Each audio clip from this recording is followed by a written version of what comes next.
In Revelation 19, verse 11 to 15 of your Bible, it describes the living Jesus Christ of Nazareth returning to this earth to destroy the end-time social system ruled over by what the Bible terms as the beast, which is a political government, and his ally, who is the false prophet that works miracles to deceive mankind into taking what is called in Mark or Revelation 13, verse 16 to 18, the mark of the beast, so that they can buy and sell. Jesus Christ is the perfect one. He never sinned. He's righteous. He kept all of God's commandments. And He is portrayed in Revelation 19, verse 11 to 15, as riding on a white horse, which shows and demonstrates purity. However, there is another place in the Bible that portrays someone riding a white horse. This individual also goes out to conquer. It's a counterfeit of the real Jesus Christ of Nazareth. This is found in Revelation chapter 6, verse 1 to 2. And I saw when the Lamb, and we know, according to John 1, verse 29, John the Baptist said, "Behold the Lamb of God, which takes away the sins of the world." So we know it's Jesus Christ. And it said, "And I saw when the Lamb opened one of the seals, and I heard as it were the noise of thunder. One of the four beasts saying, 'Come and see.'" So here John in vision was told to come and see this prophetic event that's going to happen at the close of the age. Because Revelation chapter 1, verse 1 shows that this series of events will happen very rapidly. And then verse 10 of Revelation 1 says that it will be in the Lord's day, right at the very close of the age, when all the prophetic utterances of the Bible come together at one time. And he said, "Come and see. And I saw, and behold, a white horse. And he that sat on him," this white horse, "had a bow. And a crown was given." Notice the word "given" unto him. "And he went forth conquering and to conquer." The word bow is number 5115 in the Strong's Concordance of the Greek language. It comes from a root word, number 5088 in the Strong's Concordance, meaning that they would grow as from seed, as from a mother. So here is a bow, and it actually represents spreading seed out from a mother. So a mother organization.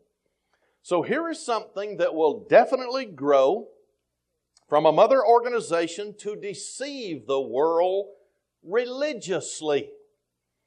This religious deception will spread out to conquer the whole world religiously, to establish a new world religion to accompany a new world political order.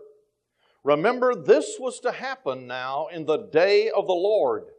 So if these things happen, it will absolutely prove beyond a shadow of a doubt that the person called Jesus Christ was the true Son of the living God, and He had the power to look down in the corridors of time, and everything He predicted would come true.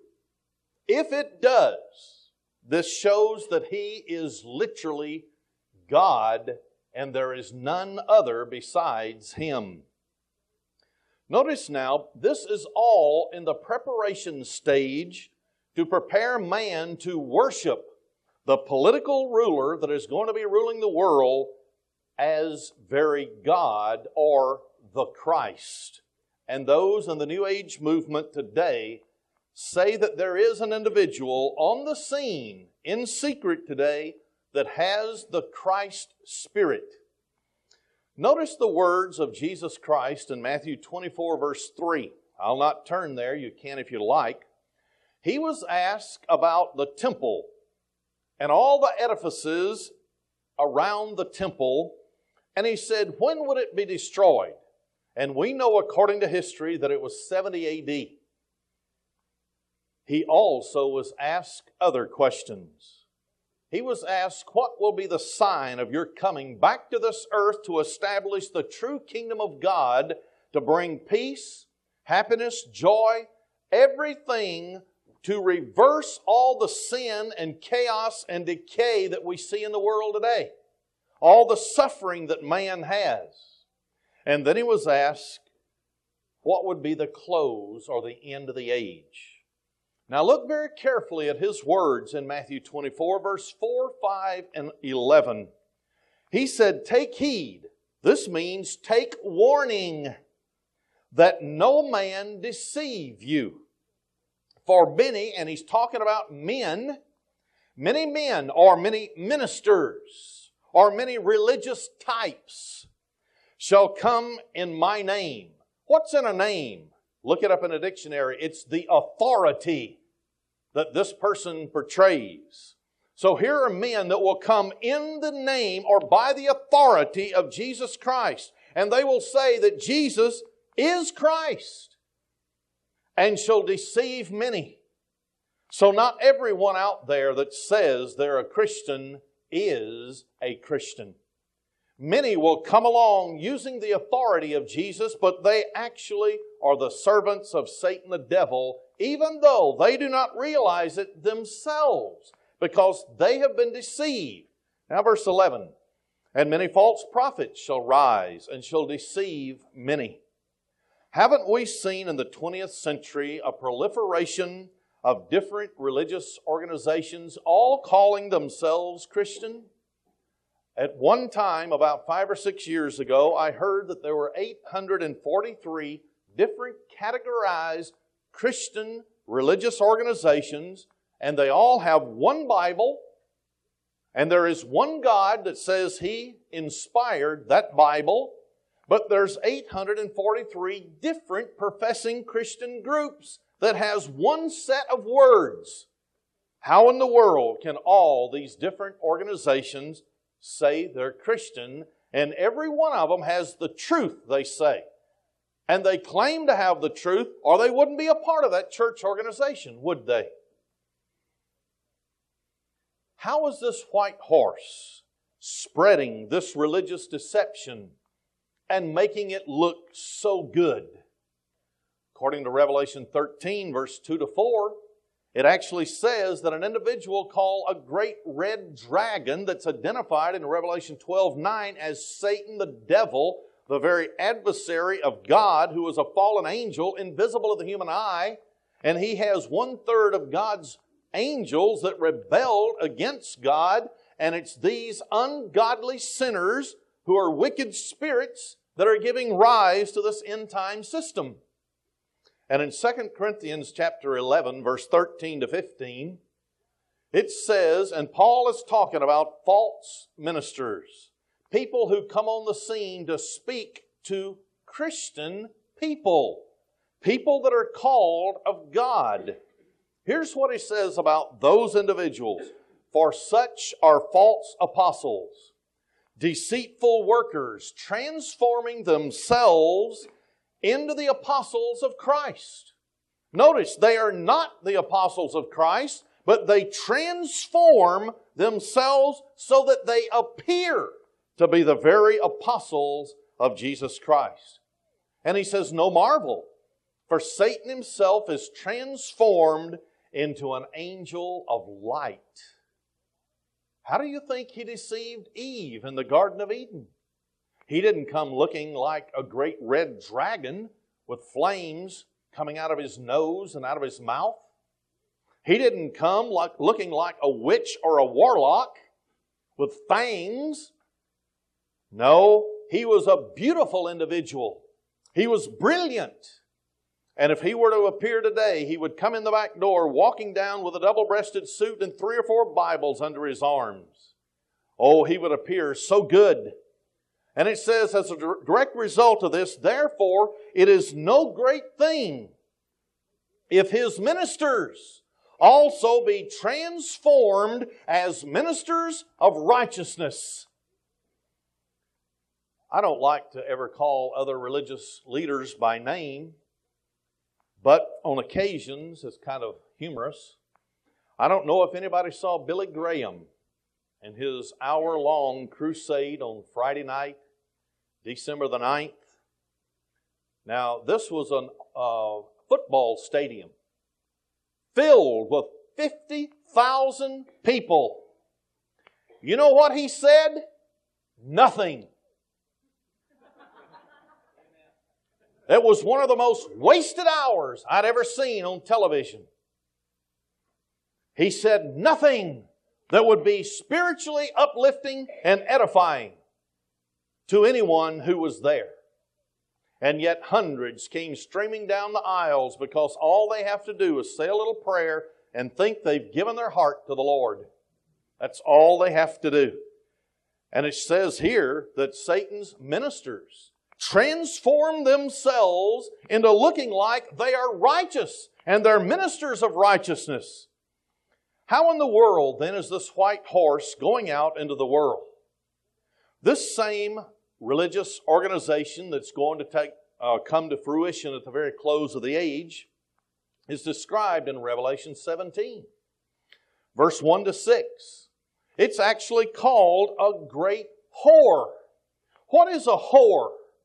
It's someone who is not faithful to her husband. It's a church, in this case, that did not remain faithful to the living Jesus Christ, but it became worldly, vain. It participated in everything that the world has to offer, and it would not live a godly life. I'll read part of this.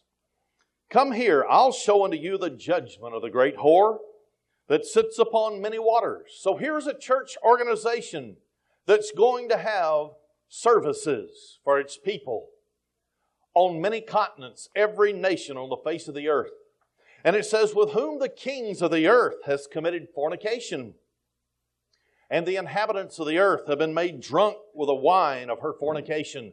And when you look at the words of Jesus in other places, He says not to pay any attention to the wine or the false doctrine of the Pharisees. So here are church organizations that at the close of the age, it's going to be a one-world religious system, and everybody's going to be forced to participate in it in order to be a part of this end-time world government.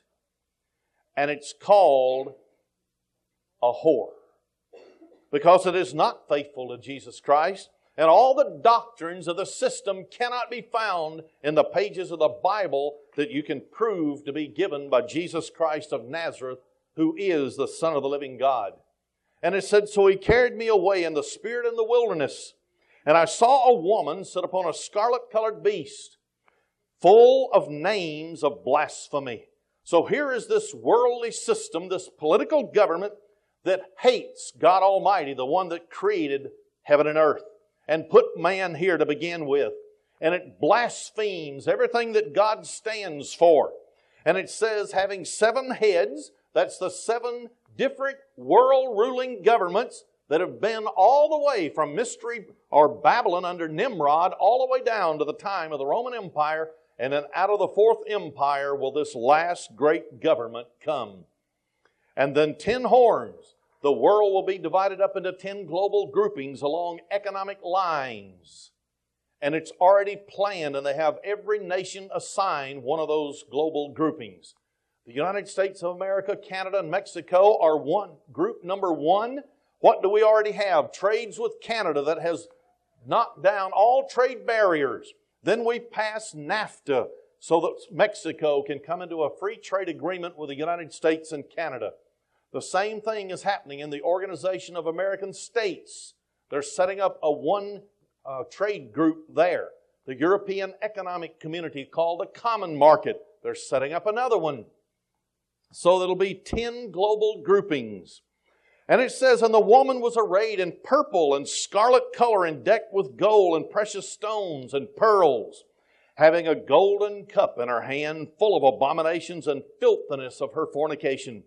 So this is not going to be a church desired by any one of us who believe that there is a God in heaven, that Jesus Christ is the Son of the living God, and we have taken the time to absolutely prove that they exist and that they inspired a Bible that is His handbook Just like every one of us, when we buy a new automobile, they give us a handbook telling how the automobile works, how the maintenance, how often you need to take it in for maintenance and so on. So it is, God has given us a handbook of life and what it's all about.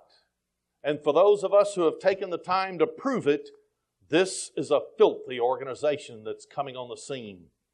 And upon her forehead was a name written, Mystery, Babylon the Great, the mother of harlots and abominations of the earth. Notice this is all in capital letters. Mystery, and we've studied in depth many times and in our magazines and so on, mystery religions. And it says Babylon the Great. Do you know what Babylon means? Confusion.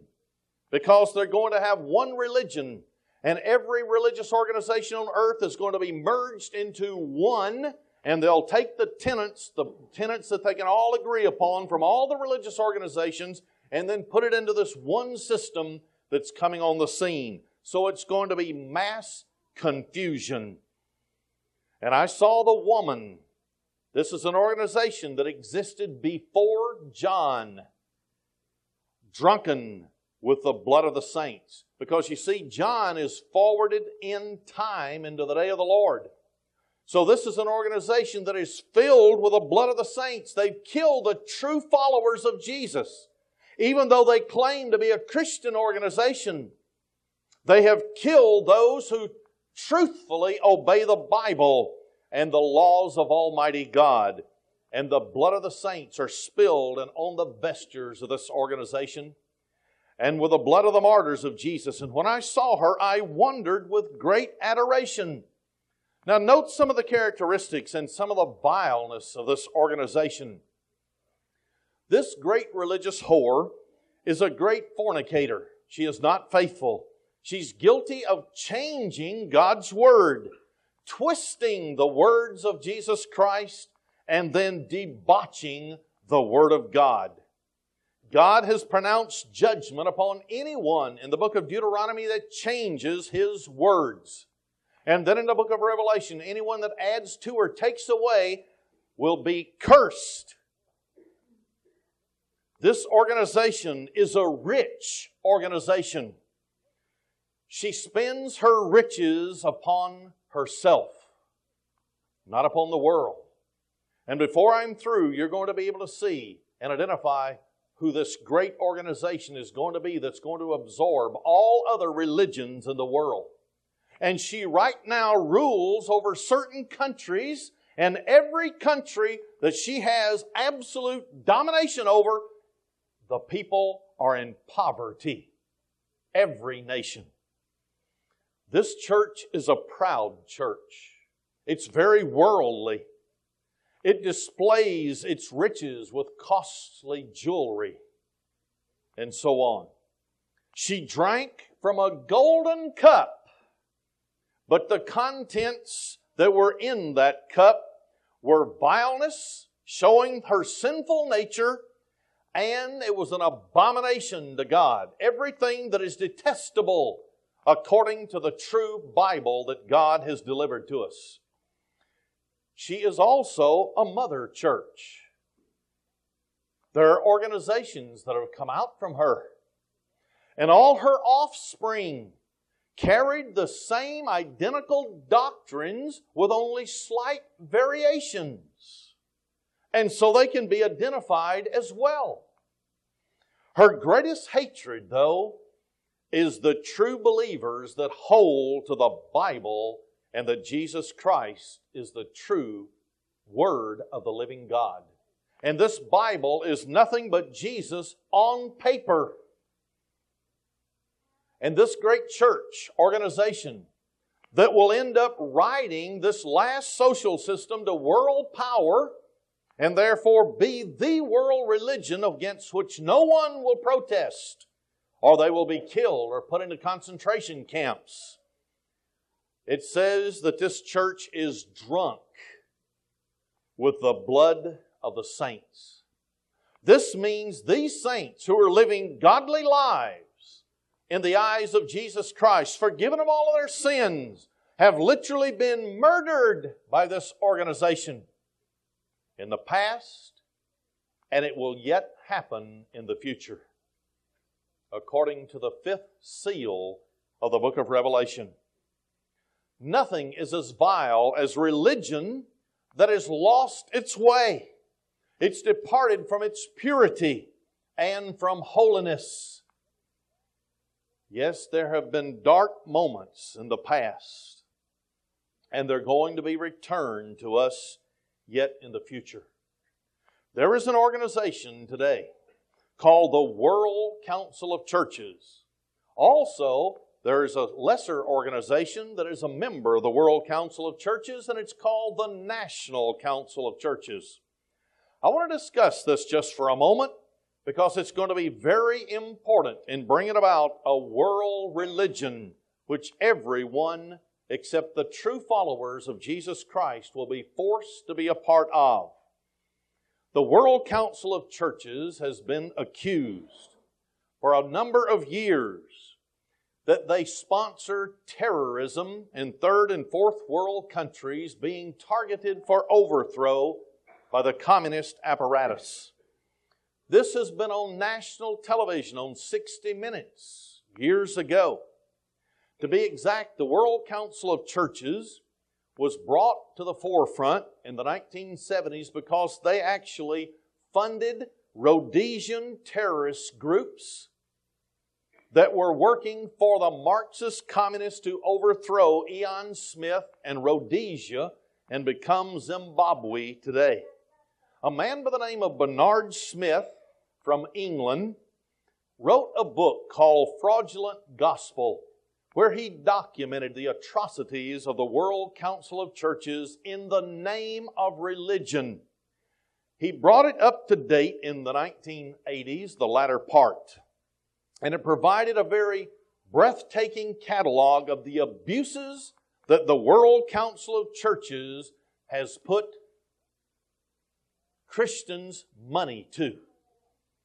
They have used Christians' money, 400 million Christians worldwide, that their money, part of it, goes in to the World Council of Churches. The World Council of Churches, of course, denies that the organization has ever sponsored terrorists.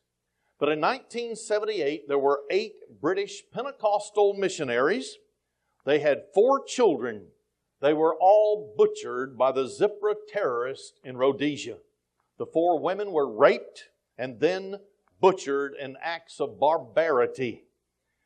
There was silence from the World Council of Churches. Not one statement was used against this organization.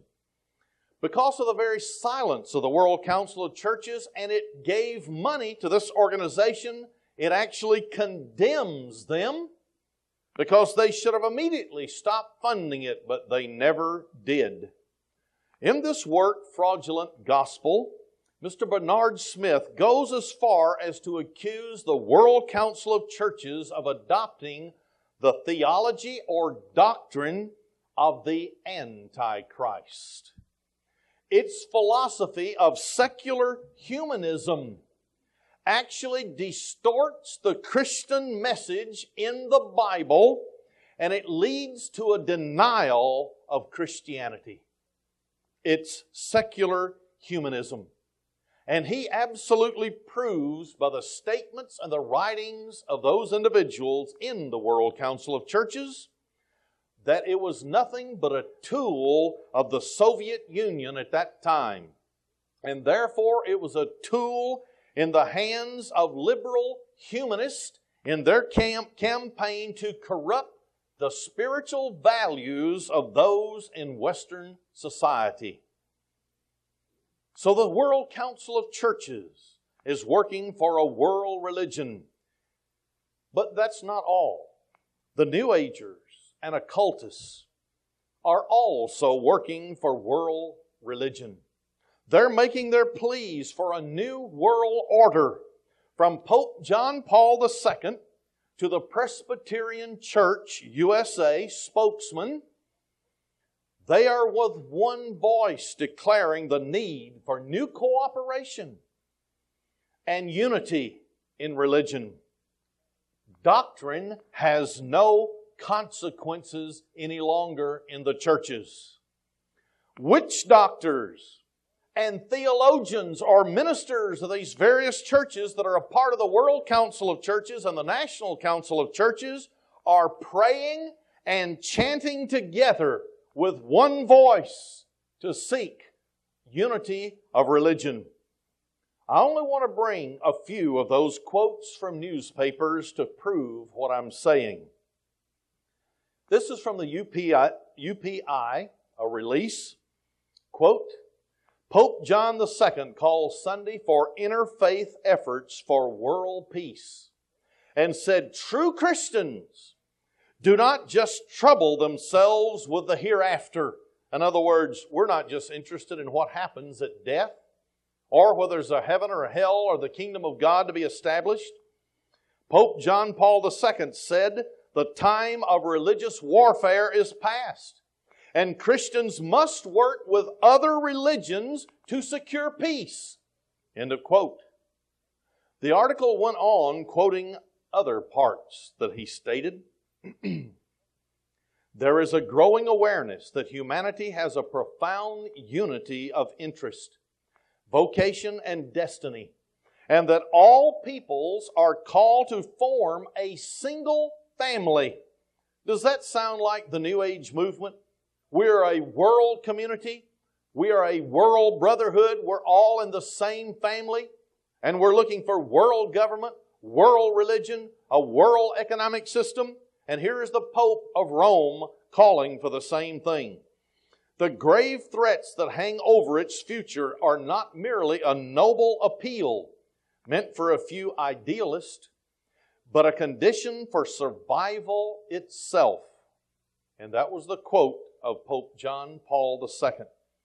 An AP release quoted Pope John Paul II again.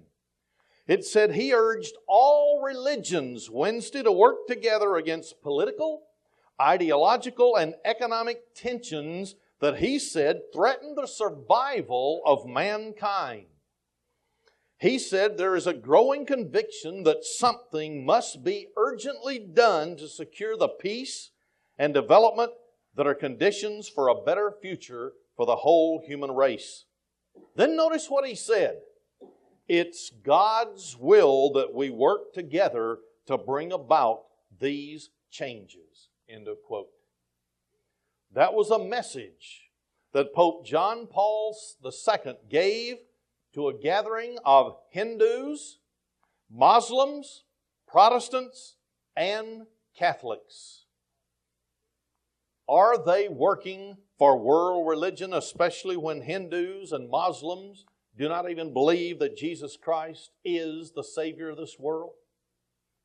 The Presbyterian Church USA, I will quote one of their spokesmen. Those who oppose the New Age movement would likely oppose much of what the Presbyterian Church USA is already doing and saying. Those were the very words of Robert Menley, who was the chairman of the committee that chose the slogan, New Age Dawning, as the title of their 5-year plan for evangelism in the Presbyterian Church USA. Notice now another quote by Robert Runcie, the Archbishop of Canterbury in England. Our age is characterized by resurgence and renewal of religions in many parts of the globe. Behind this lies a widespread pessimism about the future of mankind. Our world is in desperate need of a new and larger vision of unity. End of quote. So they're definitely looking for unity of religion as the solution to man's problems. From the United Nations Library in Clayton, Missouri, I checked out a book there personally. The name of the book was called The Global Transcendence of Religions. In chapter 6 of that particular book, I'll quote, "Prayer meditation, and spirituality at the United Nations organization are fascinating subjects. All major world religions are accredited to the United Nations as non-governmental organizations. For example, no less than 24 Catholic organizations are represented at the United Nations. Several of the world's religious leaders have visited the international organization. Most memorable were the visits of His Holiness Pope Paul VI during the General Assembly in 1965 and of Pope John Paul II in 1979. The most important examples are those of the Catholic Church, the Unitarian Universalist Church, the Baptist, and the Baha'i faith. It is a common practice of the Unitarian Universalists to display the United Nations flag in their houses of worship. End of quote. Is there a white horse going out to bring about world religion today? I think so. Under the chapter in the same book, The Transcendence of Religion, an appeal to world religions for peace, page 95, I quote, "Looking back at the United Nations buildings, Pope John Paul VI said, 'God bless the United Nations.' God bless the United Nations." Hence the need for all world religions to actively support and thoroughly explain the United Nations to their peoples. For it is here that the old dreams of humanity for peace, nonviolence, disarmament, justice, world ethics, and human dignity find their latest expression. This is most important, so that this organization shall never be allowed to die or to disappear, but to strengthen and enlighten in the cause of human ascent or human evolution. As Pope Paul VI rightly said, this edifice that you, and I want to insert notice, these are human beings that built this organization, not God Almighty. This edifice that you have built must never fall again into ruins. It must be improved upon and adapted to the demands which the history of the world will make upon it. This is the new ecumenical spirit which is needed. End of quote. So yes, there is coming a world religion. A white horse is going out to conquer. And it's been given its funding by the United Nations organization. And much of our tax dollars in this country and much of the contributions that go into the plates and the baskets that are passed, and many of the churches that belong to the National and World Council of Churches is actually giving it its power economically to advance and create the false prophet system that's coming. In chapter 15 of Global Transcendence of Religions is a subject title called Pope Paul VI, Doctrine of Peace. I quote, "There is no doubt that Paul VI, together with John the 23rd and John Paul II, will be remembered as the three great popes of peace, pioneers of a momentous transcendence of the Catholic Church into the new age." What is going on today? A new age movement for world government and a world religion? I'll continue the quote. "Let us not forget that the Catholic Pope, like the Secretary General of the United Nations, is a global ecumenic man who has the whole world and its people at heart." End of quote. So they're likening the Pope to the United Nations leader, the head of that organization, who at the time of this message is Boutros Ghali of of Egypt. So he's likened to the Pope in a political sense and the Pope of Rome in the religious sense. And so they're using a religion to unify the people the world over. Also in the same book, in the same chapter, under the title, The Visit of Pope John Paul II to the United Nations, I quote, as Pope Paul VI put it in his address to the General Assembly, we have been journeying long, and we bring with us a long history. We here celebrate the epilogue of a toilsome pilgrimage in search of a conversation with the entire world. In other words, he's wanting the whole world to listen to this message. Or in the words of John Paul II, as a universal community, in other words, world community, embracing the faithful belonging to almost all countries, continents, nations, people, races, languages, and cultures. Doesn't that remind you of Revelation 13, verse 7 and 8? Where it says they're going to persecute the church. And it says all races, languages, cultures, and so on. I'll continue the quote. The church, and he's referring to the Catholic Church, is deeply interested in the existence and activity of the United Nations organization, whose very name tells us that it unites and associates nations and states. It unites and associates. It does not divide and oppose. This is the real reason, the essential reason for my presence among you. End of quote. In other words, he is offering the Catholic Church and all of its power as the vehicle to create world religion through. The Miami Herald of June 13th, 1984, under the article, Pontiff Takes a Hard Line on His Authority, made the following statements. Speaking to the World Council of Churches, an organization representing 400 million Christians, but not Roman Catholics, the Pontiff also acknowledged frequent differences between Catholics and Protestants.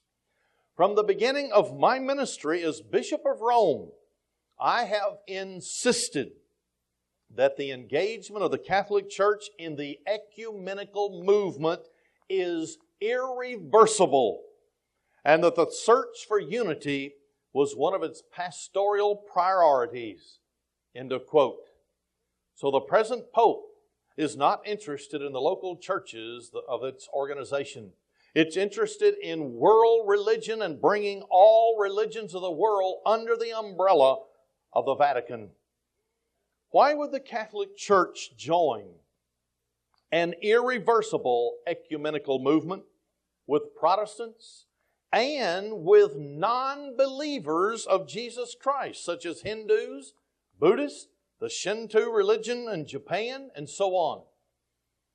The United Nations Library, its book called Goals for Mankind, chapter 11, page 238, carries a title, Goals of the World Council of Churches and of the Roman Catholic Church. Here's what it states, I quote, the World Council of Churches is an organization of some 285 churches in all parts of the world. And the original concept of an association was replaced with a more powerful notion of integration. In other words, merging to become one church in 1961. In 1968, the ecumenical movement expanded from a mainly pan-Christian movement and began increasingly to embrace the non-Christian community as well. End of quote. Is the white horse of the apocalypse well today? Is it riding out over the earth, preparing the earth for a world religion? Oh, yes, it is. And when that world religion comes, anyone that will not be a part of it will be slaughtered, just like during the Middle Ages. When one church organization ruled supreme, anyone that lifted its hand against that organization and did not agree with it, they were herded up, tortured, told to recant, And then, if they did not and rejoined that organization, they were killed. Persecution, according to the fifth seal in the book of Revelation, will come. But it will come mainly after there is a world religion on the scene. The book of Revelation is for the very closing of the age, right before Jesus Christ returns to establish His kingdom. Is there something else that can be provable besides the coming of a world religion that's emerging all over the globe, that absolutely proves that Jesus Christ is alive, He's well, He's sitting at the right hand of the Father, and He's very God? Revelation 6, verse 3 and 4. And when He opened the second seal, you see, the book of Revelation is composed of 7 seals. The seventh seal is 7 trumpets. And the 7th trumpet is composed of the 7 last plagues to be poured out upon a God-defying world that will not accept Jesus Christ. And when He had opened the second seal, I heard the second beast say, "Come and see." And there went out another horse that was red, and power was given to him that sat thereon to take peace from the earth, and that they should kill one another.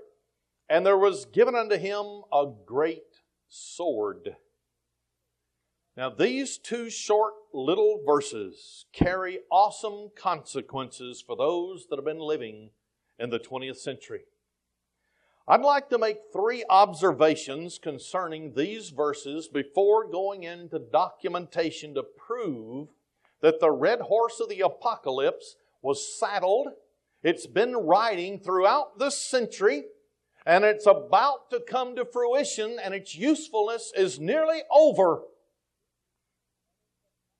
Observation number 1.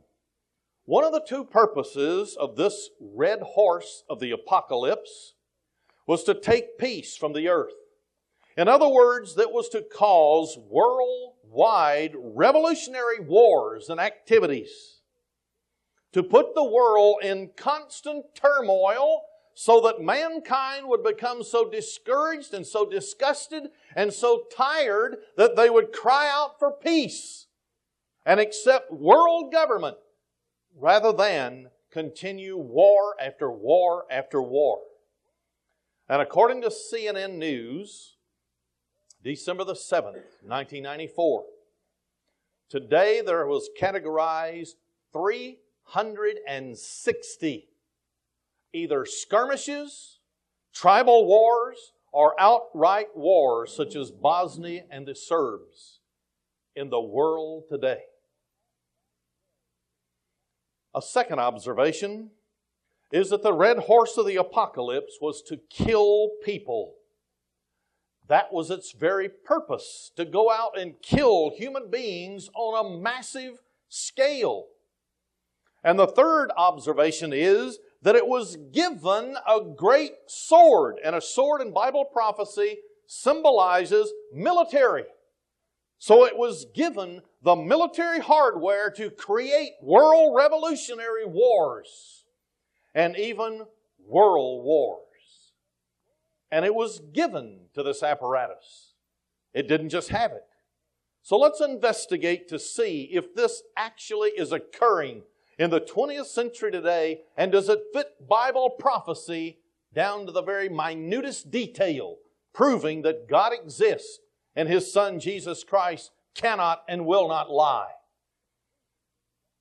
The Illuminati was an organization that could be traced all the way back to 1538 BC, all the way back to the very courts of the pharaohs in Egypt.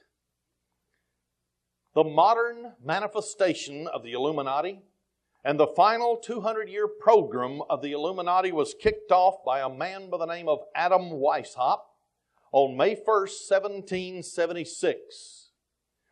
Their insignia was a circle at the base of a pyramid. And the pyramid always had, the top of the pyramid was off the rest of the pyramid, and there was an eye of Horus, the sun god from Egypt. And he was overlooking, who really is Lucifer or Satan the devil. and it was overlooking man's progress toward world government. So in 1933, this was installed on the back of the $1 bill of the United States currency. You can take a $1 bill, turn it over and look at it, and here's the pyramid in a circle, and it says at the very bottom of it, Novus Ordo Seclorum, which means the new secular order of the ages. In other words, without God. Their purpose was to create world government. And they were laying down their final 200-year program before what they call was the dawning of the age of Aquarius, which they believe would be the golden age of peace and prosperity for the whole world. They were avowed worshipers of Lucifer, or Satan the devil, in secret. They fomented the French Revolution in 1785 as a trial run for their revolutionary wars that would actually take place during the 20th century. Members of the Illuminati were introduced into what is called the Outer Ring. When you look in the Encyclopedia Britannica under the name Illuminati, it'll tell you the Illuminati had an outer ring and an inner ring. The outer ring was the normal general members who knew nothing. They were deliberately told something else, that the goals of the Illuminati was something totally different than what it really was. But those who came to the inner circles of the Illuminati, by the time they had sworn to certain secrecy, that they would never tell what the goals and the purposes of the Illuminati were, because they were deadly serious. They had sworn that if they ever told any of the secrets of the Illuminati, the other members of the order could kill them and assassinate them. So it became very serious. The ultimate aims of the Illuminati are, number one, abolition of all ordered government. Now, if you abolish every ordered government on the face of the earth, what does that mean? It means you must develop the capability for revolutionary wars to overthrow those governments. Secondly, they wanted to abolish private property. Nobody on earth would own their own property. Do you realize that in the United States of America, not one person owns his own property? They've accomplished their goal. You and I may think we're owning our own house. We live in it. Fail to pay your taxes, you don't own your house. Third, their objection was to abolish the inheritance that can be handed down, riches from one generation to another, so everyone would be absolutely dependent upon government, the state. Fourth, they wanted to abolish patriotism. That's why it's very difficult when you go to a sports activity anymore, when no one will stand up and sing the national anthem.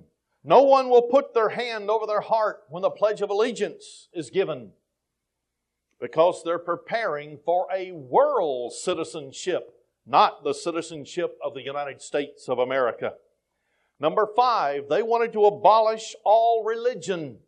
And that's the very purpose of the World Council of Churches, to create a one world religion, only it will be secular humanism, certain principles but not attributed to a divine God.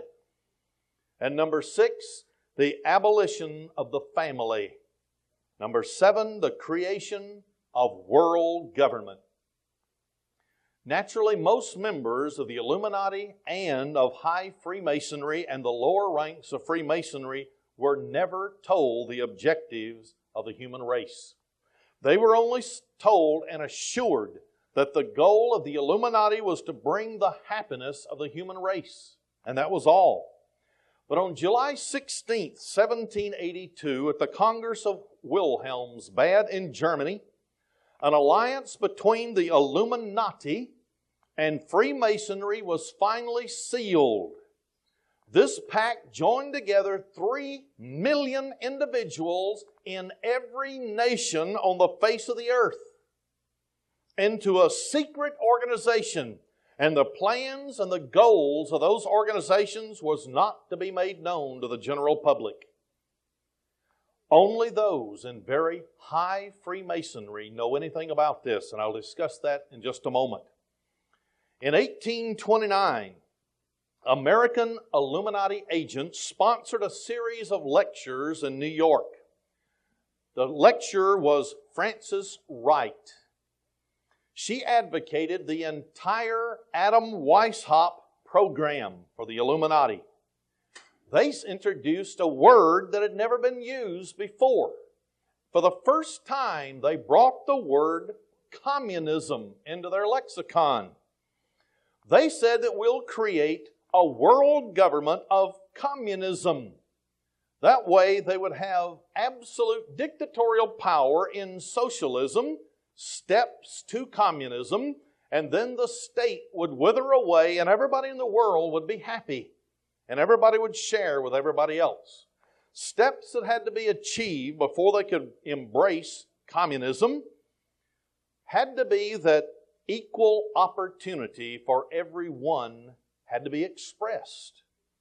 Equal rights. Has anybody heard those phrases in your lifetime? They're not new.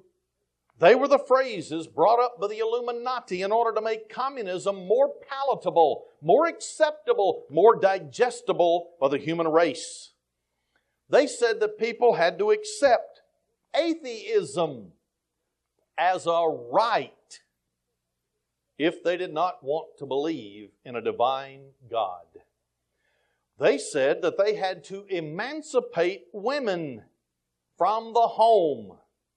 They had to offer women free love.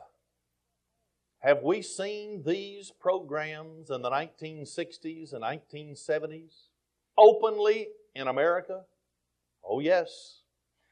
Those present in New York in 1829 were informed that the Illuminati would unite the nihilist and atheist groups. The nihilists were world revolutionaries.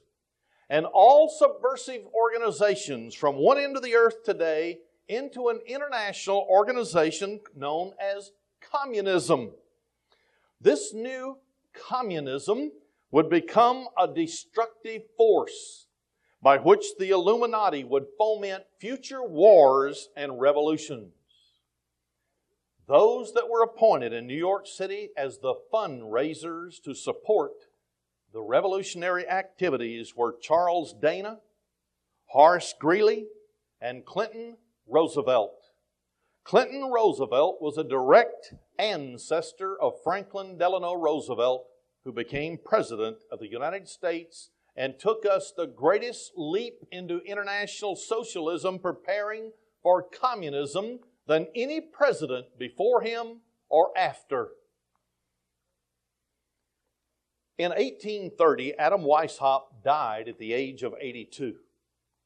In an effort to convince the world that Illuminism was dead and the Illuminati was just a passing fancy, he made a deathbed confession with a priest in a Catholic church. However, in 1834, history tells us that Giuseppe Mazzini, a revolutionary leader from Italy, was appointed by the Illuminati as director of their revolutionary program around the world. He held this position until he died in 1872.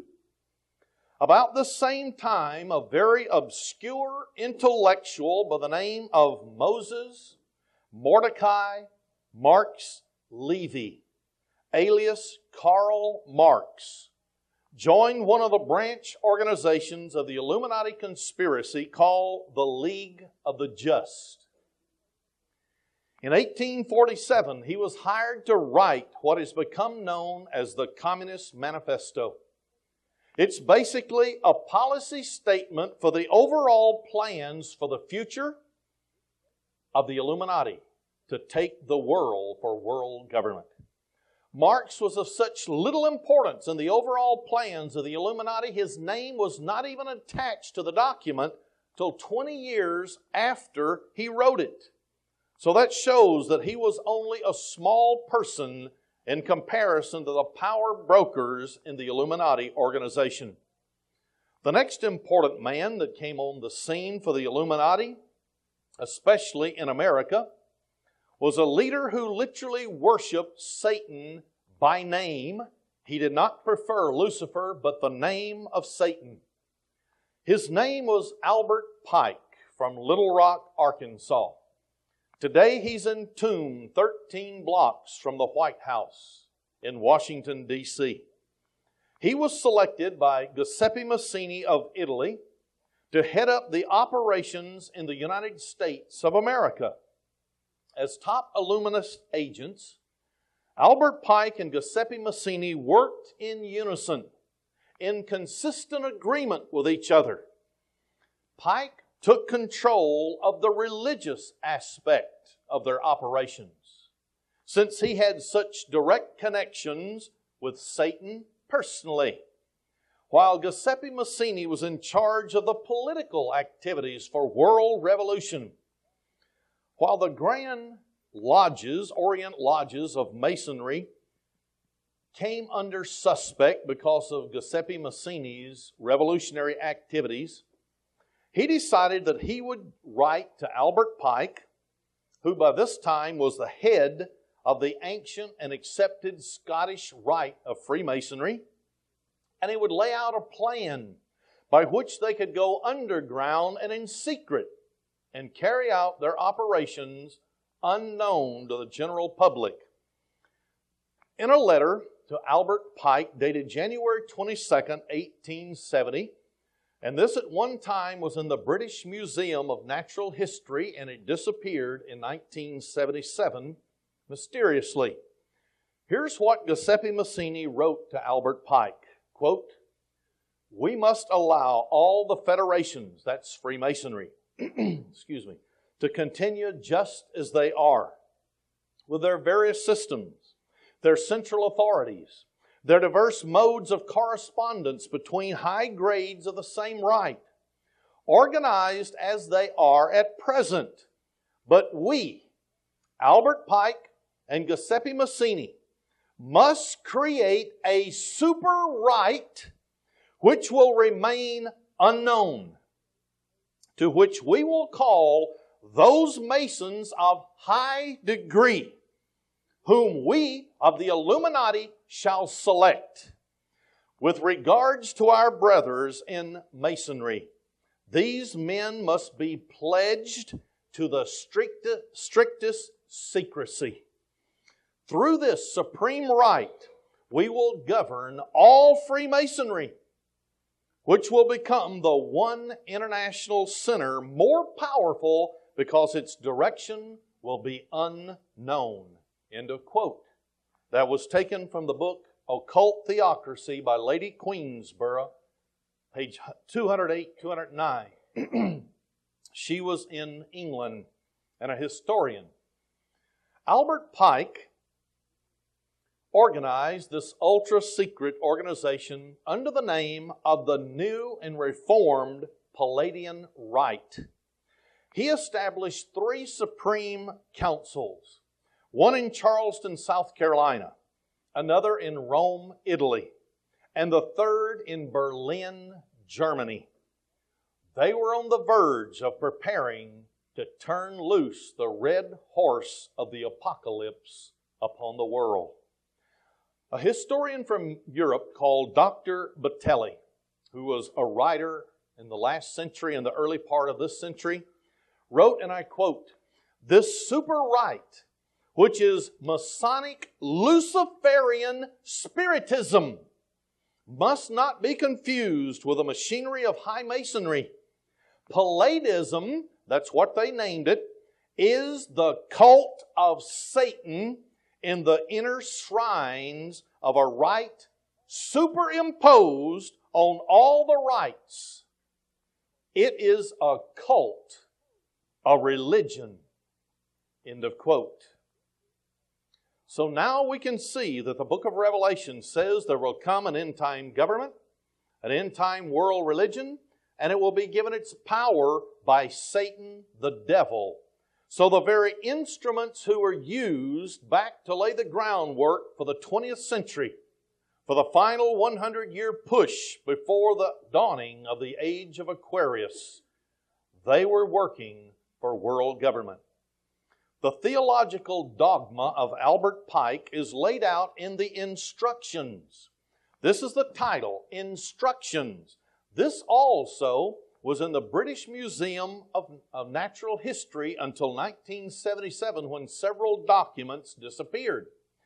He wrote this July 14th, 1889. He addressed it to the 23 Supreme Councils of the world.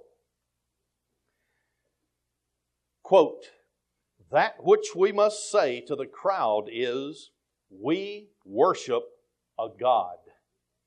But it is the God one adores without superstition." So this is what they're saying to the world and to the other people in Freemasonry. Notice, to you, Grand General or Sovereign Grand Instructors General, we may say this, that you may repeat it to the brethren of the 32nd, 31st, and 30th degrees. You can tell all the other people in the other degrees, we believe in a God. But they won't identify who that God is. Now notice in this letter who that God is. The Masonic religion should be, by all of us initiates of the high degrees, maintained in the purity of the Luciferian doctrine. Worship of Lucifer.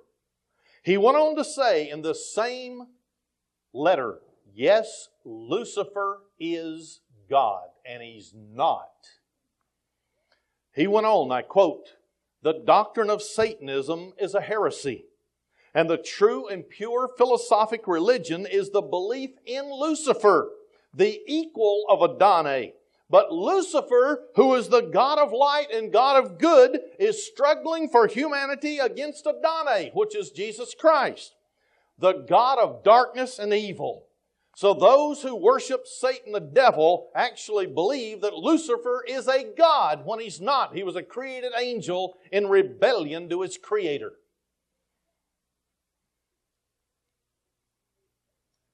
Illuminist propaganda was spread that everybody on earth who does not accept Christianity are atheists.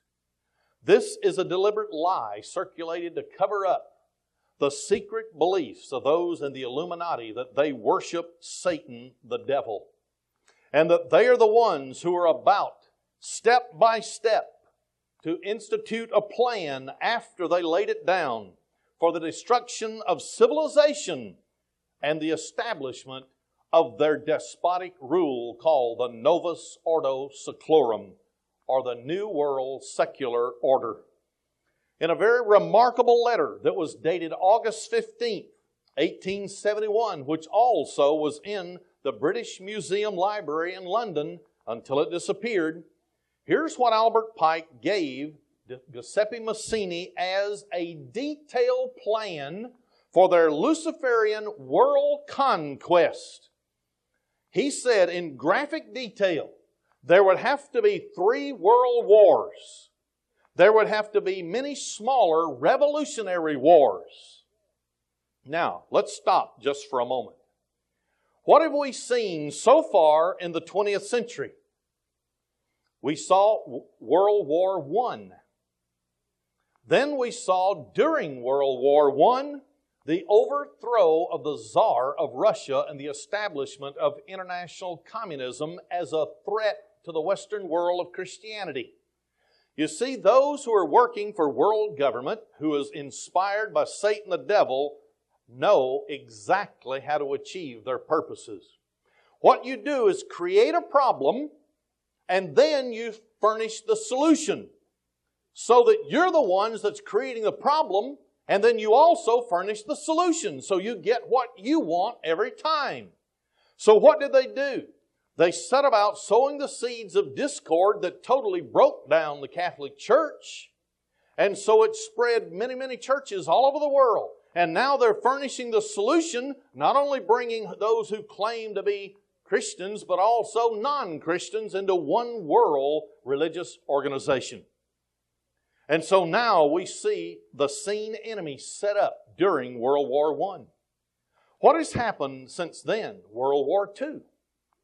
Did we see at the end of World War II, by the stroke of a pen by Roosevelt, Winston Churchill, and Stalin, the delivery of 100 million people in the satellite countries of the old USSR, handed over into slavery? What happened then? These are wars. What was the red horse of the apocalypse to do? Take peace from the earth and kill people. What did they do in Russia to solidify their hold for communism? They killed and butchered and maimed millions of human beings. What did they do in the satellite countries after they took them? They killed millions more of human beings. To be exact, they blockaded airlifts so that food couldn't even go into the Ukraine. And over 7 million people starved to death in that country called Ukraine. That's just one country. Have we seen other revolutionary wars since that time? In 1949 and 50, did China fall? 1/4 of the world's population in one fell swoop after years and years of revolutionary activity? And what began to happen in China? 66 million human beings were butchered to death because they opposed communism. What about North Korea? Didn't they attack South Korea? What about North and South Vietnam? Laos, Cambodia, Tibet. After the destruction of each one of those countries for international communism, they would march people out into the countryside, machine gun them down, and bury them in mass graves. They exterminated and liquidated millions of human beings. What's happening on the African continent today? Wars of revolution have nearly conquered the entire country or continent. And what do we see on the nightly news coming from the countries in Africa where all of these revolutionary activities are taking place? People dying. Does this fit the red horse of the apocalypse?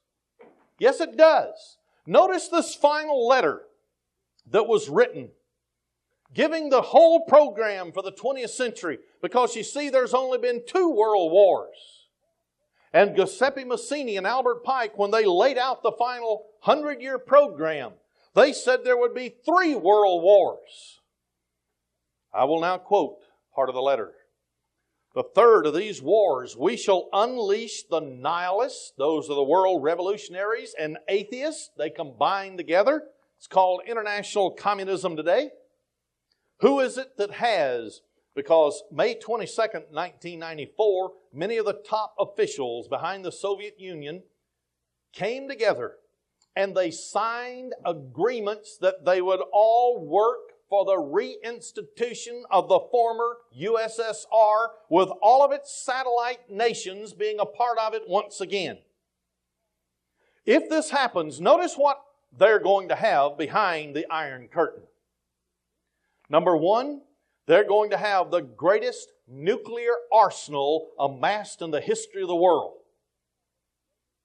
Number 2, there's supposed to be an agreement signed by 150 nations within the United Nations organization banning, outlawing, and calling for the dismantling of all biological and chemical weapons.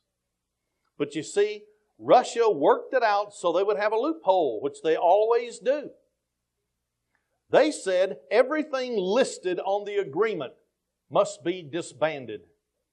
But you see, the Russian scientists have found 3 additional substances.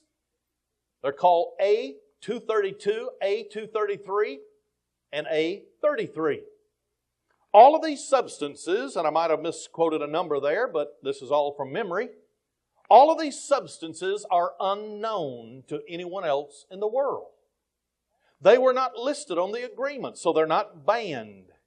These are so potent that 440 pounds of one of these substances, if it were to be circulated over a city in the United States, it would kill 500,000 people. That's what they project. So, what if they, once again, come to power? Well, I'm sorry, but Ezekiel 38:39 shows they're going to be in power at the close of the age. They're going to be used to fulfill God's purposes. But it says here, that the third of these wars, we shall unleash the nihilists and the atheists. We shall provoke a formidable social cataclysm. This is something that's going to be unparalleled in human history, which in all of its horror will show clearly to the nations the effect of absolute atheism, the origin of savagery, and of the most bloody turmoil. Then everywhere, the citizens obliged to defend themselves against the world minority of revolutionaries will exterminate these destroyers of civilization. And the multitudes worldwide, the multitudes that believe that there is a God that created and that their Son, His Son, Jesus Christ, is going to save this world. Notice what it says. The multitude disillusioned with Christianity, whose deistic spirits will from that moment be without direction. In other words, we want to worship someone, but we don't know who because we've lost faith in the real God that we thought was there. And they'll be anxious for an ideal, but without knowing where to render its adoration, will receive the pure light through the universal manifestation of the pure doctrine of Lucifer. What does it say in Revelation 13? That this world government would worship the devil. And they won't even know it. They will think the true God is here. And it says this will happen after the destruction of Christianity and atheism, both conquered and exterminated at the same time. Have these things happened in the 20th century except for the Third World War? Then when you read Revelation chapter 9, verse 15 to 18, what does it say? It says there's something going to happen on planet Earth that's going to kill 1/3 of all people on Earth. And that's exactly what the Illuminati wrote in the last century. That there would be some type of program that would be unleashed on the human population that would be so devastating everybody in the world would forget about God and Jesus and would accept the person who was on earth working miracles and claiming to be God. But you see, Jesus said, I've told you these things in advance so that when they come to pass, they won't bother you. You'll only know they're supposed to happen.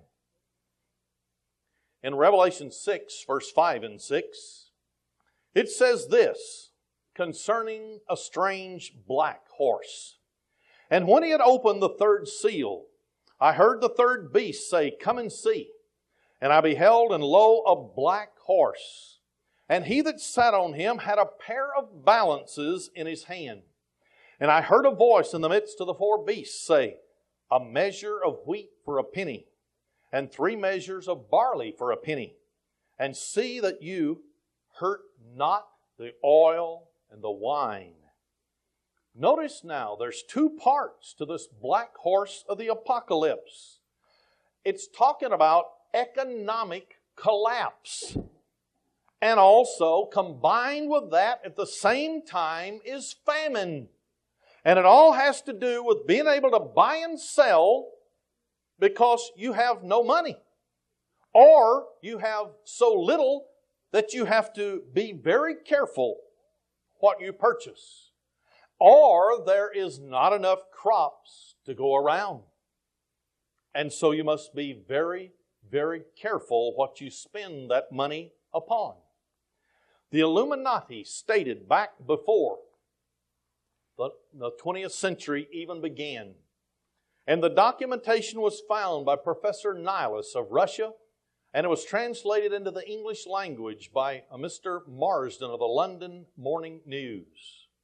The Illuminati stated in one of their 24 programs to create world government that business must have or must be based upon speculation.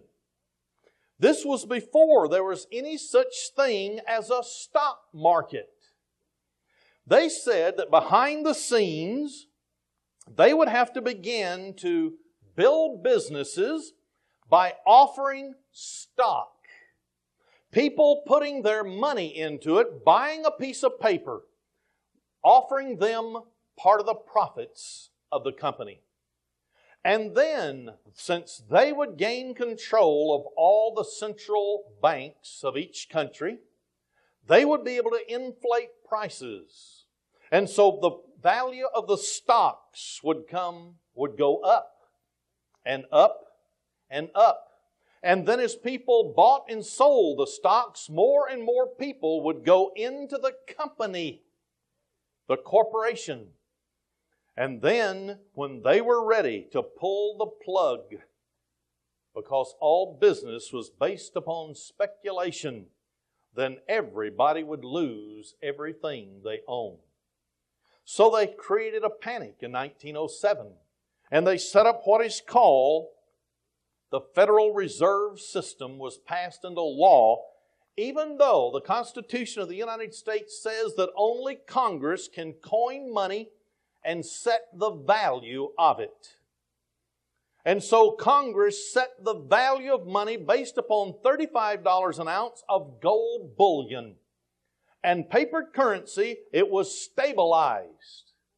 But the international bankers who had already gained control of all the central banks of Europe, France, England, Germany, and so on, Italy, now they wanted also control of the United States money system so that they could do with it whatever they wanted. Drive the prices of food up by not offering much money into circulation or withdrawing money. One of the two, calling in notes. And so we see today in the United States of America, since there has been a Federal Reserve System, we hear the term all the time of indebtedness. We hear that the government of the United States has a national debt of $5 trillion, pushing towards $6 trillion. How in the world can anybody owe itself? You can't do it. If I borrow money from my own wallet, all I have to do is put my own money back. I didn't borrow it from anybody else. I don't owe anybody. Nobody owes me. If the Constitution of the United States was being adhered to, we wouldn't have a national debt. We would coin our own money, put it into circulation. How do you owe interest to yourself? A national debt is when you owe somebody money. If the Federal Reserve System puts $1 billion into circulation at 10% interest to the federal government, our Treasury Department has to print bonds guaranteeing the repayment of that money, $1 billion plus 10% interest. Now I've got a question. How in the world can, if you only have $1 billion, that's all the money there is, how can you pay $1 billion back plus the interest? Mathematics says it ain't possible. No way, Jose. It means guaranteed bankruptcy for every nation on the face of the earth that these international bankers get their greedy, grubby hands on. Eventually, every nation will collapse because they will call in the notes. The Illuminati sent their agents into the United States to gain control of our monetary system very early after the War for Independence. They created the panic in 1907 that caused runs on the banks, and people withdrew their money from the banks, so they all collapsed and many people lost money. So a man by the name of Woodrow Wilson, very dry, very dull person, was controlled by a man by the name of Colonel Edward Mandell House. Money was put into his campaign for him to run for the presidency of the United States. He said that Colonel House was his alter ego. They were like one and the same person. And whatever Colonel House told him to do, he did it. Woodrow Wilson was funded by international bankers to become elected President of the United States for two purposes. Number one, to see to it that the Federal Reserve Act was passed into law, which it did in 1913. and also to pass the graduated income tax so that they would later have the opportunity to tax every single citizen out of their wealth in this country. That was passed the same year, 1913. Creation of a central bank and the graduated income tax are both planks of the Communist Manifesto, the purpose that Karl Marx wrote down the plan and said every nation on earth had to have a central bank where they would control the bank and the issuance of money. So the Federal Reserve Bank is not an agency of the federal government of the United States. It's a private corporation that is making profits from the people, funneling those profits, because there has never been one single audit of the Federal Reserve, and every time somebody calls for an audit, gets enough people behind them, something happens to them. They suddenly die. It don't make sense. Everybody dies when they go against the Federal Reserve and the power brokers. So they use the money to extend their international socialistic, future communistic world government.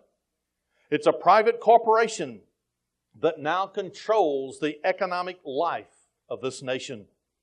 It's a debt money system which will ultimately destroy this nation's industrial and economic base. The socialists introduced what they call creeping inflation. Example, a house with 3 bedrooms, a 2-car garage, your normal living room and den and so on, kitchen, that sells for $120,000 today, in the early 1960s sold for $30,000. If you had a $30,000 home then, you were thought to be in the upper echelon in America. A 6-cylinder Plymouth that I bought personally in 1962 for $2,100. Today, you can price it on a car lot for $11,000. This is called inflation. Lenin said, who was a part of this conspiracy for world government and setting the red horse and the white horse of the apocalypse in motion, and now the black horse of the apocalypse, he said the surest way to destroy the nation is to debauch its currency, inflation. Cause the money to become worthless. Take $1,000. What happened after World War II? Germans were paid on the hour, and they would take a basket full of German marks, a whole basket full for 1 hour's work, hand it over the fence to the wife, and she would run to the store, and for a loaf of bread, the whole basket full of money. What did it say in the black horse of the apocalypse? Be careful what you spend your money for. You better be careful. National debt of the government of the United States is over $5 trillion. If we coined our own money, there would be no such thing as debt. But that's not going to happen. You can look at business in the white pages. Let's say Dallas, Texas phone book. You can do this yourself. Look in the white pages for businesses under you, United States government. If the Federal Reserve System is listed there, I'll pay you $1,000 out of my pocket. It is not a government organization. However, you can look under F, and you'll find private businesses, the Federal Reserve listed there.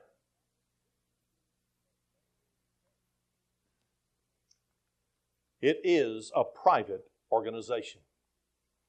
So they are setting us up for a worldwide, global economic crash. I've seen books written that are predicting 1995. I don't make predictions. I just tell what the Bible says and say that the New Agers are looking for the year 2000 because they believe in astrology, the signs of the zodiac, and they're saying that the age of the dawning of Aquarius is starting at the year 2000. So they're looking to have their whole worldwide government set up, and the precluding to that is an economic crash so that they can bring about world government, and they will furnish the solution. No buying or selling without your personal number. And nobody on earth will be able to buy and sell without the mark in your right hand and forehead. And on every grocery item in the store, you have the universal product code, the marks. They pull across the scanners. And they're going to put it on the human body, either in the form of the marks or a computer microchip with your own number programmed into it. And they're going to do it after the crash takes place. You see, they create the problem, and now they're furnishing the solution. But you see, they also have to have a way to guarantee that if anyone will not become a part of their New World Order, they can starve them into submission. How can they do that? There was a tremendous deluge of rain that actually inundated Georgia, Alabama, and Florida in July of 1994. It was called by the New York Times on July 9th, 1994, the flood that might happen once in 500 years. All the crops in southern Florida that feeds the nation during the winter time, all the vegetable crops were ruined. Why did it happen? Was it simply a flood and a rainstorm that just happened to be bad and it hit that area? The storm was kept largely in place by a high Bermuda high-pressure system over the Atlantic Ocean. And those scientists who saw this in motion stated in July 10th, 1994 in the New York Times, I quote, "Extremes of weather have become more common around the world in the last decade, but scientists are at a loss to explain why." End of quote. In 1974, there was an ultra-secret meeting in Russia between former President Gerald Ford and Leonid Brezhnev of the Soviet Union. Each one of them had accompanying with them high-ranking government officials. With the President of the United States was a man by the name of Henry Kissinger, who has been identified by people who have come out of the KGB Secret Service behind the Iron Curtain. They identified Henry Kissinger as a double agent for the Soviet Union, and his code name was Bohr. He accompanied President Ford there. They worked out secret agreements by which they would try to melt the polar ice caps.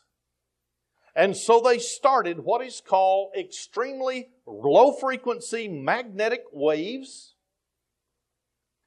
And the United States of America is the one who actually built the magnet, which is 250,000 times more powerful than the magnetic pull of planet Earth. They built it outside of Chicago, Illinois. It weighed 40 tons, and it was put into a United States Air Force C-5 Galaxy and flown to the Soviet Union. In the year of 1977 and 78, or 76, 77, then 77 and 78, they began to use what is called extremely low-frequency magnetic waves. These radio waves would go down into the core of the earth, then come up into the ionosphere, creating huge, invisible, standing walls.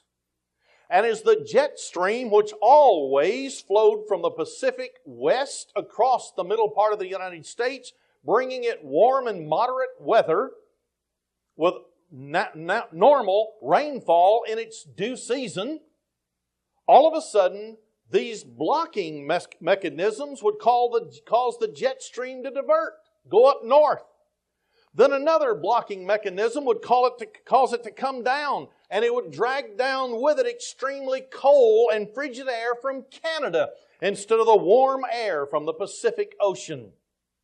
And in 1976 and 77, and 77 and 78 were two of the coldest winters in history in the United States.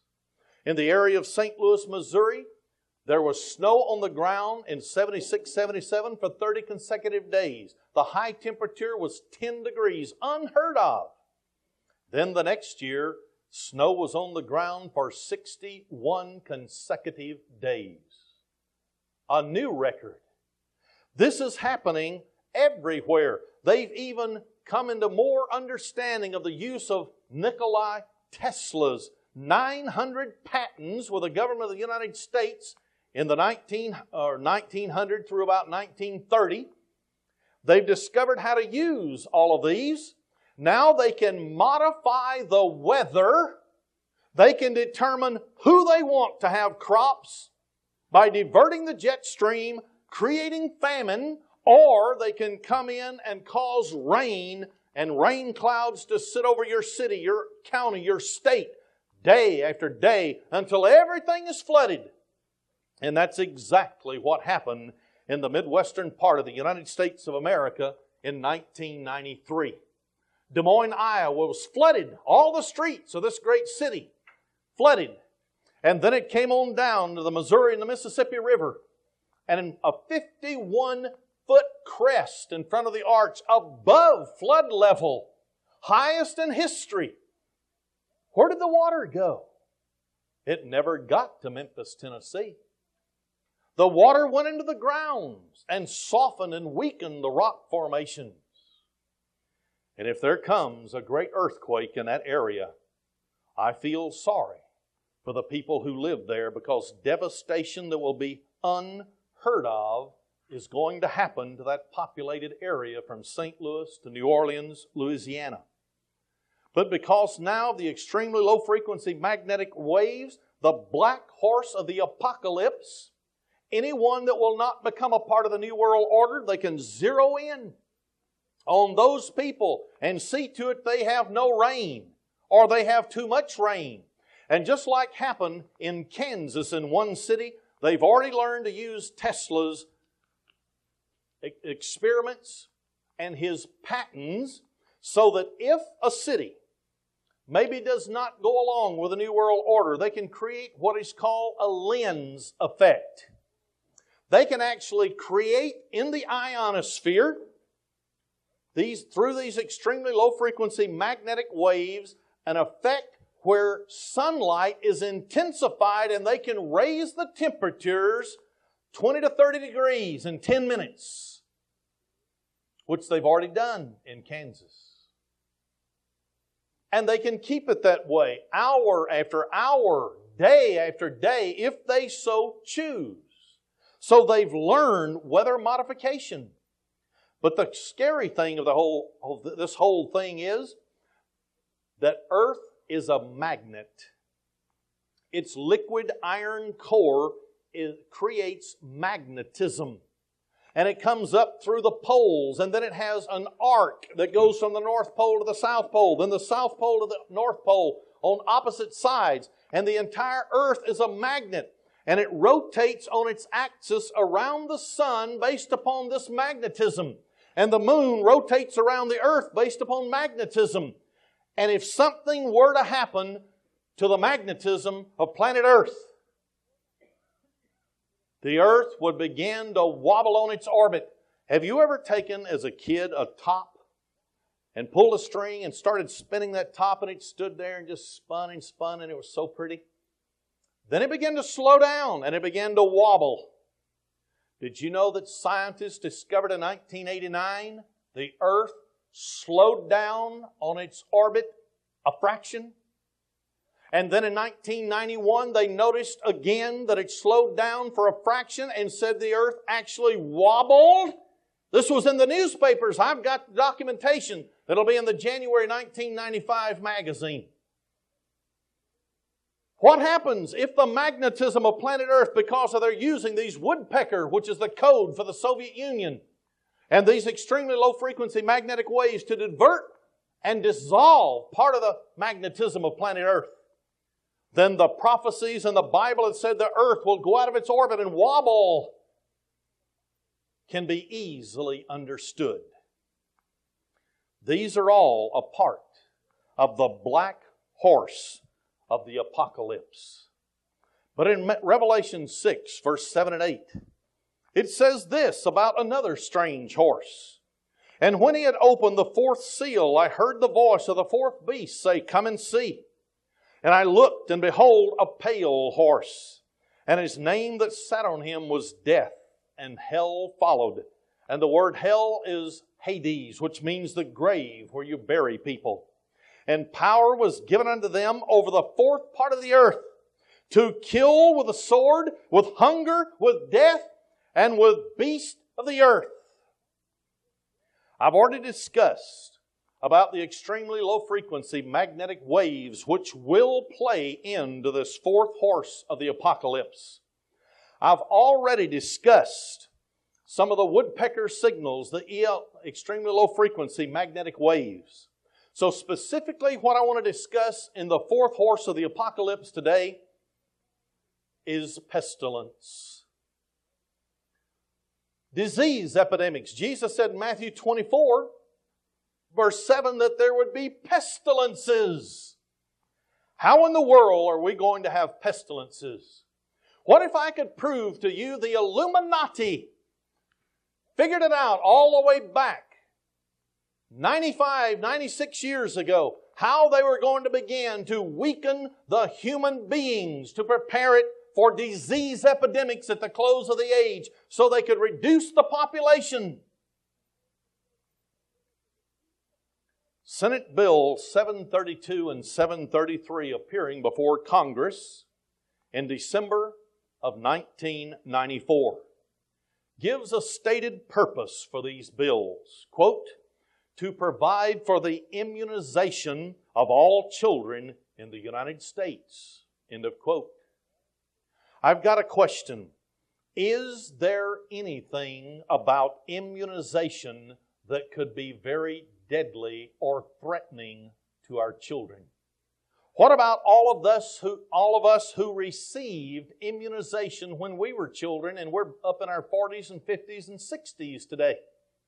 Is there anything about it that it has been proven to have weakened the immune system so that we would be subjected to other diseases that cannot be cured? Is there any proof? I want to set forth the documentation in the few minutes that I have taken extra today. In Senate Bill 733, it says the National Vaccine Injury Compensation Program should be extended and improved. Vaccine information materials should be simplified to ensure that parents can understand the benefits and risks of vaccines. You notice in this bill, they actually have to build into it an insurance program because they want every person in the United States of America by law to be vaccinated, and there is no way you can get around it. But they say they have to have an insurance program.